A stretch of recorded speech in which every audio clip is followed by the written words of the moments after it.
اعوذ باللہ من الشیطان اللعین الرجیم بسم اللہ الرحمن الرحیم الحمد للہ رب العالمین والصلاة والسلام علی رسول الثقلین جد الحسن والحسین ابی القاسم محمد وآلہ الطیبین الطاہرین المعصومین ولعنت اللہ علی اعدائہم اجمعین من الآن الى قیام یوم الدین. اما بعد فقد قال اللہ سبحانہ تبارک و تعالی فی کتابہ المجید وفرقانہ الحمید وهو اصدق القائلین وقولہ الحق. بسم اللہ الرحمن الرحیم. لا تحسبن الذین قتلوا فی سبیل اللہ امواتا بل احیاء عند ربہم یرزقون. بزرگان محترم و دوستان عزیز، محترم جناب صدر، شعراء کرام اور حاضرین، سلام علیکم. جس آیت کو میں نے عنوان تقریر کے لیے انتخاب کیا ہے، اس میں ارشاد رب العزت ہو رہا ہے کہ جو لوگ راہ خدا میں قتل کیے گئے یا مار ڈالے گئے، ان کو گمان بھی نہ کرنا کہ وہ مردہ ہیں، بلکہ وہ زندہ ہیں اور اپنے پروردگار کی طرف سے رزق پا رہے ہیں. آج جو ساری دنیا میں بہار ہے وہ شہداء کی دی ہوئی ہے. شہداء کا اگر خون نہ ہوتا تو یہ آج قرآن ہمارے پاس نہ ہوتا. اگر شہداء کی قربانی نہ ہوتی تو یہ آج مساجد آباد نہ ہوتی. یہ جو کعبے کے چاروں طرف طواف ہو رہا ہے، یہ کعبے یہ شہداء کے خون کا رہین منت ہے. یہ جو مسجد النبی میں آج عبادتیں جلوگر ہیں، اگر شہداء کی قربانی نہ ہوتی تو یہ مسجد النبی میں عبادت کا سلیقہ مسلمانوں کو نہ ملتا. یہ احکام الہیہ جو آج زندہ ہیں، یہ شہیدوں کی دین ہے. یہ جو آج پورے دنیا میں جو ہے وہ غزوہ حسین منائی جا رہی ہے، یہ قربانیوں کا ایک نتیجہ اور ایک ثمرہ ہے کہ اگر وہ لوگ قربانی نہ دیتے تو یاد رکھیے کہ یہ دین اور یہ شریعت، یہ مذہب، یہ قرآن، یہ آئین، یہ دستور، یہ قوانین، یہ آئین، یہ سارے سب ختم ہو جاتے. یہ شہداء کی دین ہے اور الحمدللہ ہم نے اپنے شہداء کو یاد رکھا. وہی قومیں دنیا سے مٹ جاتی ہیں ہے کہ جو اپنے شہداء کی قربانی کو بھلا دیتی ہیں. لیکن شہداء کی یاد منانا یہ احسان کی دلیل ہے. شہداء کی یاد کو برقرار کرنا یہ ان کے احسانات کو یاد رکھنا ہے. عزیزان محترم، اسی لیے مولا کائنات نے فرمایا تھا کہ الجنت تحت السیوف. جنت جو ہے وہ جنت ایسے نہیں ملے گی. جنت جو ہے وہ یاد رکھنا کہ تلواروں کی سائے کے نیچے ہے. تو عزیزان محترم، آپ دیکھیں کہ تاریخ بھری پڑی ہوئی ہے. سب سے پہلے قربانی کس نے دی؟ سب سے پہلے جس نے قربانی دی وہ بنی ہاشم کا گھرانہ تھا کہ جس نے اسلام کے لیے قربانی دی، آئین کے لیے قربانی دی، عورتوں کے حقوق کے لیے قربانی دی، احکام الہیہ کے لیے قربانی دی. یہ نماز بچی تو شہادت کی وجہ سے، یہ روزہ بچا تو شہادت کی وجہ سے، یہ تلاوت قرآن بچا تو شہادت کی وجہ سے، یہ حج کی عبادت ہو رہی ہے تو صرف شہادت کی وجہ سے، یہ خمس و زکوٰۃ کا نظام باقی ہے تو شہادت کی وجہ سے. تو ساری دنیا سب میں شریعت جو باقی ہے، عزیزان محترم، ہمارے ہی لوگوں نے قربانی دی. اہل بیت کے گھرانے نے قربانی دی، اہل بیت کے گھرانے. اسی لیے جو وہ کسی عربی شاعر نے کہا تھا کہ اگر ابو طالب اور ابو طالب کا گھرانہ خون نہ دیتا تو اسلام کا آخری پیغام دھواں ہو جاتا، مٹ جاتا. اس لیے کہ شہداء کی وجہ سے یہ ساری چیزیں باقی ہے اور شہداء کی قربانیوں کی وجہ سے یہ سب باقی ہے. آپ اسلام کے جن احکام کو جو احکام ہیں ان کو دیکھیے گا تو ان کے پیچھے جو ہے وہ قربانیوں کا جذبہ ہے. عزیزان محترم، نماز و روزے کے لیے قربانیاں دی، عبادت کے لیے قربانی دی، لیکن جن لوگوں نے سب سے زیادہ قربانی دی وہ اہل بیت کی محبت کے لیے قربانی دی. سولی پر چڑھائے گئے ہے تو اہل بیت کی محبت کی وجہ سے، دیواروں میں چنا گیا تو اہل بیت کی محبت کی وجہ سے، آگ کے شعلوں میں جھونکا گیا تو اہل بیت کی محبت کی وجہ سے، لوگوں کو تختہ دار پر آویزہ کیا گیا تو اہل بیت کی محبت کی وجہ سے. ہمارے علماء نے ساری زندگی صرف کر دی اور کتابیں لکھ کر کہ تاکہ شہداء کے خون کو زندہ رکھا جائے. اسی لیے کہا جاتا ہے کہ شہداء کی قربانیاں اگر نہ ہوتی تو یہ ہم تک یہ پیغام نہ پہنچ پاتا، یہ عزاداری ہم تک نہ پہنچ پاتی، یہ ماتمداری ہم تک نہ پہنچ پاتی، یہ سینہ زنی، یہ نوحہ خانی، اس میں شعراء کا کردار بھی بہت اہم کردار رہا کہ شعراء نے اپنے اشعار کے ذریعے سے، اپنے بیانات کے ذریعے سے، اپنے نحووں کے ذریعے سے، اپنی نثر، اپنے سلام کی وجہ سے، سلام کے ذریعے سے، اپنے مسدس کے ذریعے سے، اپنے مراسی کے ذریعے سے، اپنے محمد کی وجہ سے، اپنے سلام کی وجہ سے، اپنے ربائی کی وجہ سے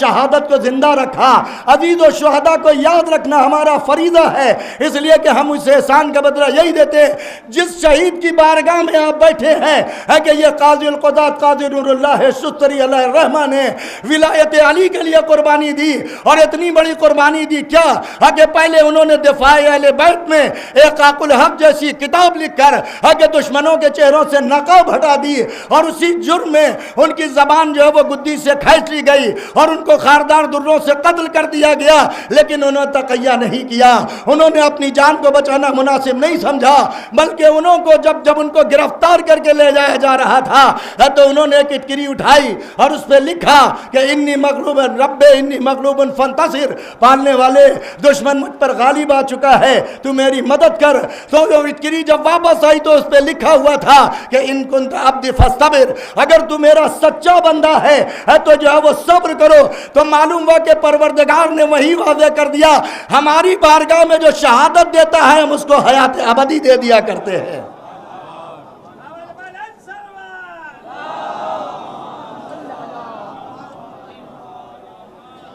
اس لیے کہ شہیدوں کے خون کی وجہ سے آج جو ہے وہ اسلام کے اوپر رونق ہے، آج شہیدوں کی خون کی وجہ سے اسلام ہمارے درمیان باقی ہے، حجاب باقی ہے خواتین کا، تو جو اسی قربانی کی وجہ سے، اور ان ماؤں نے کتنے جوانوں کو پالا۔ آپ دیکھیں گے اس قربانی میں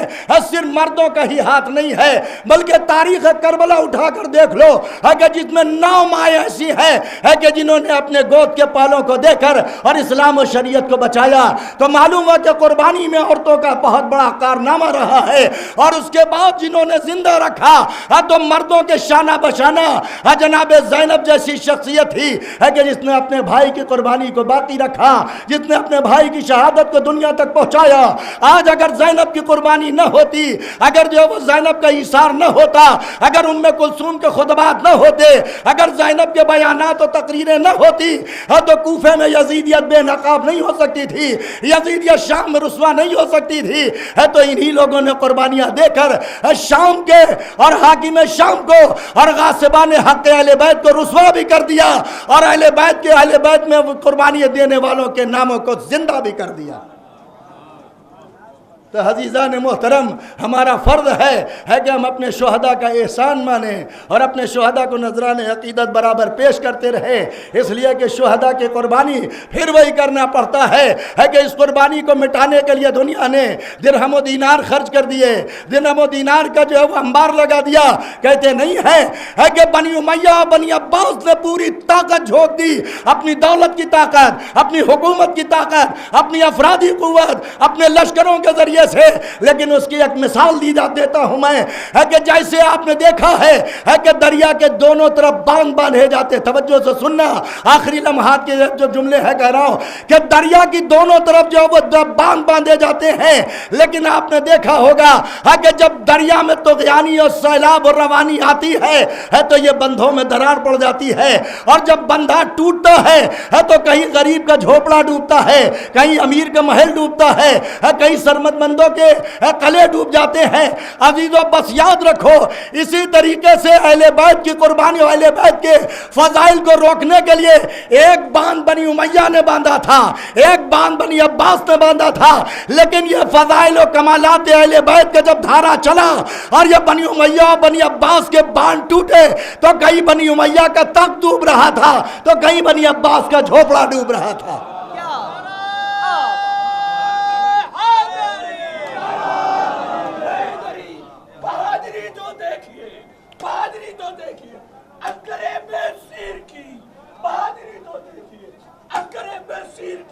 مسکرا کے جان لینے، فرملا کے تیر کی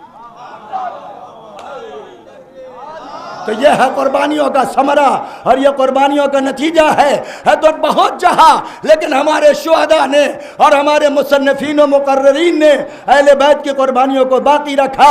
آج بھی دولت اس سے دولت خرچ کی جا رہی ہے انہی شہداء کی قربانیوں کو دبانے کے لیے، انہی شہداء کی قربانیوں کو چھپانے کے لیے، انہی قربانیوں کو بھلانے کے لیے۔ تو اسی لیے جوش ملیح آبادی نے کہا تھا کہ ہر چند اہل جور نے چاہا یہ بارہا، ہو جائے مہو یاد شہیدان کربلا، حالانکہ ہو جائے مہو یاد شہیدان کربلا، لیکن کسی کا زور عزیزوں نہ چل سکا، باقی رہے نہ نام زمین پر حسین کا، لیکن کسی کا زور عزیزوں نہ چل سکا، عباس سے ماں وفا کے لہو سے دھلا ہوا،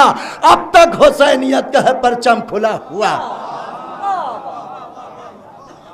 اس لیے کہ جو ان قربانیوں کو چاہتے تھے چھپانا وہ دنیا میں سے دفن ہو گئے۔ آج قاضی نور اللہ شستری کے قاتل کے مزار کا اور مقبرے کا اور قبر کا پتہ نہیں ہے، اور جن کے اگر قلعے باقی ہیں تو وہ عیاشیوں کے مرکز بن چکے ہیں، فحش و فساد کا اڈا بن چکے ہیں۔ لیکن شہید کی بارگاہ میں آؤ گے تو تم کو سجدے ملیں گے، تلاوت قرآن ملے گی، دعائیں ملیں گی، مداح اہل بیت ہوتی ہے، تو معلوم ہوا کہ قاتل کے حصے میں رسوائی آئی اور فحش و فساد آیا، اور شہیدوں کے حق میں قرآن آیا، شہیدوں کے حق میں دعائیں آئی۔ آج یہاں مراد مانگتے ہیں، وہاں جا کے جو ہے وہ لوگ عیاشی کا مرکز بناتے ہیں۔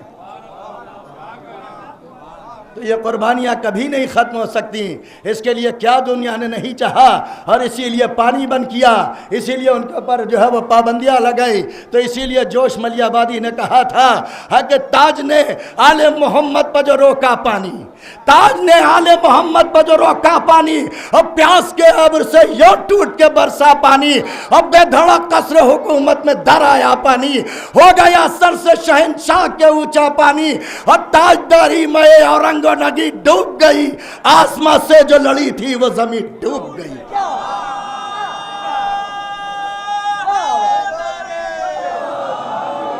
بس میں آخر میں شعراء سے معذرت کے ساتھ کہ آپ ہمارے لیے کبھی مجمع بلاتے ہیں، لہذا ہم نے کہا کہ کچھ ہماری بھی ذمہ داری، ہم آپ کے لیے کچھ لوگوں کو بلا دیں۔ بس یہی اب ناظم مقاصدہ ناظم مسالمہ سے کہنا ہے، اے اہل ادب آؤ یہ جاگیر سنبھالو، میں